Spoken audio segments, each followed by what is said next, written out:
presenter is Professor Jean-Jacques Blanc from Brest Hospital in France. The trial he will present is BIOPACE study, biventricular pacing for atrio-ventricular It would be nice if I could have my slides. Ah. Okay. So good morning, everybody. It is my pleasure to present to you this morning the preliminary results of the BIOPACE trial. My disclosure.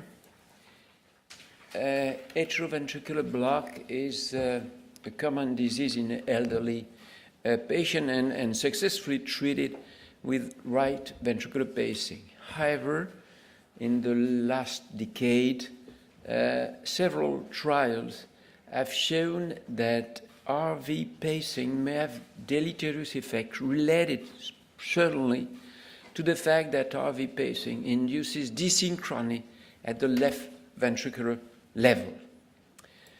The purpose of the study was to show that BIV pacing is superior to right ventricular pacing in patients with atrioventricular block who require permanent or almost permanent ventricular pacing.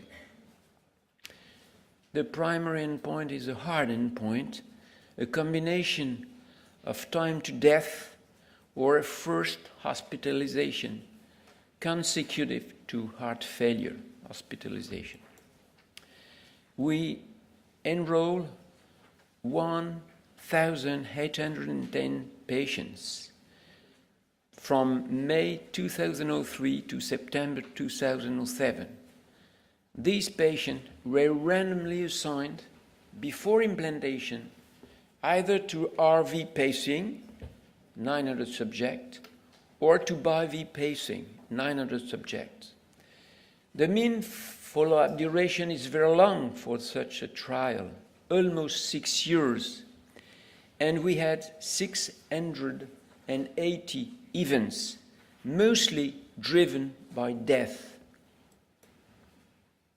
Here is the Kaplan-Meier curve, and as you can see, the two curves are superimposed during 5 years, but at this point, the two curves starts to diverge with less events in the BIV group. After 8 years, we don't know the two curves continue to diverge because we have only, at that point, less than 100 patients followed. The hazard ratio in favor of biventricular pacing is 0.87, with a confidence interval between 0.75 and 1.01, leading to a p-value of 0.08. To conclude, I would say that in patients with atrioventricular block who need implantation of a permanent ventricular pacemaker, there is a non-statistically significant trend in favor of BIV over RV pacing mode. Additional analysis will perhaps, and I hope certainly, identify subgroups for which this BIV modality confers a clear benefit. Thank you. Great, Professor Blanc. It is clear that we have a negative trial here, practically. It's no difference between the biventricular and classical one. Questions, please. Yes, please. John Mandrola from theheart.org.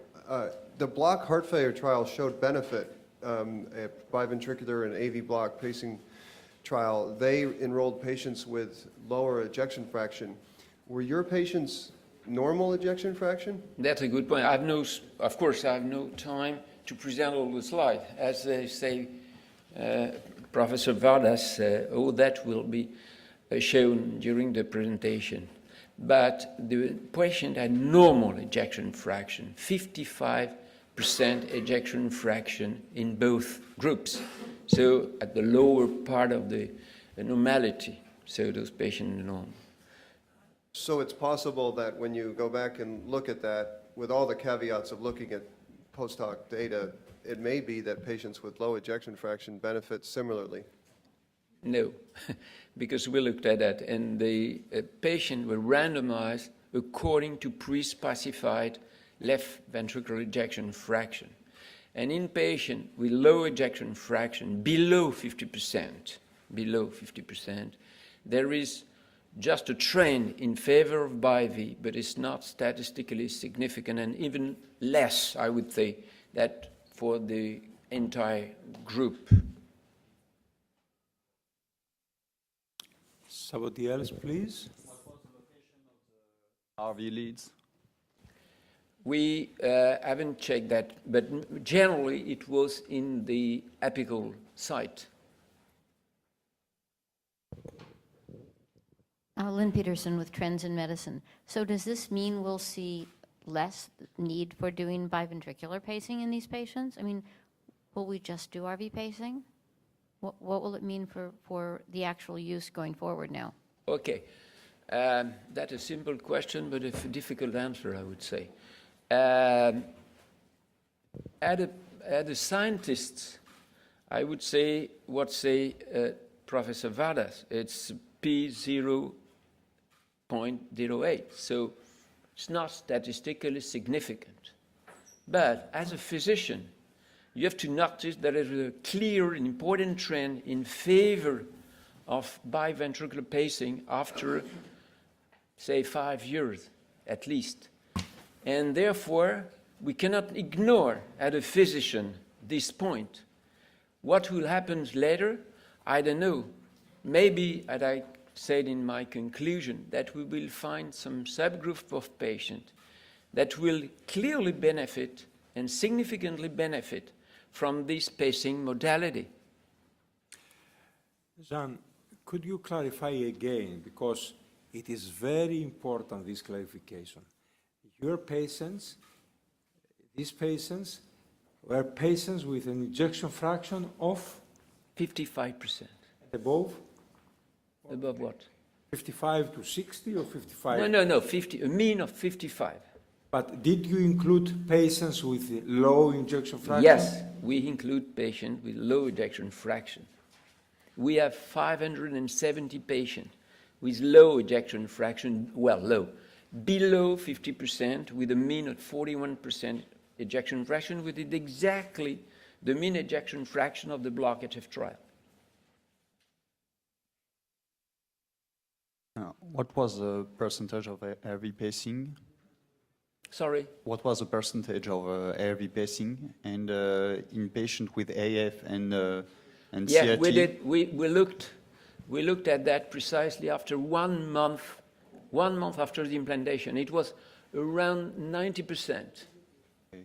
And in patient with AF in the CRT group, did you perform the AV ablation node to be We sure perform that, AV ablation in 2% of the patient. Okay, thanks.